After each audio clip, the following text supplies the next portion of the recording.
The young man just gave up his seat on the bus to a 50-year-old pregnant woman. The woman suddenly called him husband with a beaming smile, saying she was pregnant with their child. The young man thought the woman was out of her mind. At first, he didn't pay much attention. However, a few days later, the woman gave birth to a pair of twin boys. The paternity test results also showed that the young man was indeed the father of these two children. The woman went to the company's rooftop holding the children, causing a scene, forcing the young man to marry her. This spectacle led to the young man breaking up with his girlfriend. His colleagues also called him a scumbag. During the scuffle, the young man accidentally fell from the building and died. When he opened his eyes again, he found himself reincarnated to the day he first met the woman on the bus. Before he could process what happened, the woman appeared in front of him again. Startled, he quickly turned his head, not daring to look at her for long. When the woman asked him to give up his seat, he pretended to be asleep and ignored her. The passengers behind him woke him up, and others criticized him for lacking public virtue, demanding that he give up his seat to the pregnant woman. The young man looked around, noticing there were plenty of empty seats on the bus. He falsely claimed that he had a headache and couldn't stand up,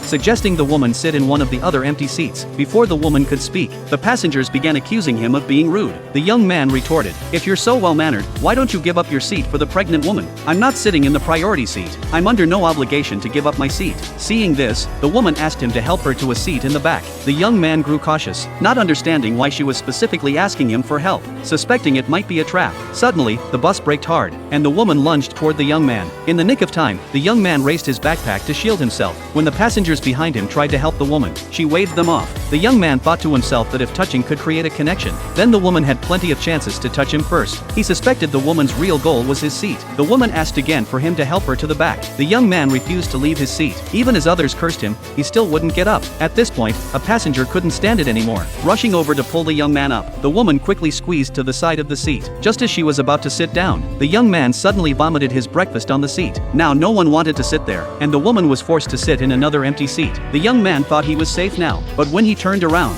he found the woman staring at him ominously. Frightened, he quickly got off the bus. The woman leaned out of the window to look at him. He suddenly remembered in his past life, the woman had visited his company and touched his personal belongings. In a panic, he rushed back to the company to eliminate any danger, giving all of his personal items to the cleaners. His friend asked if he was planning to quit his job.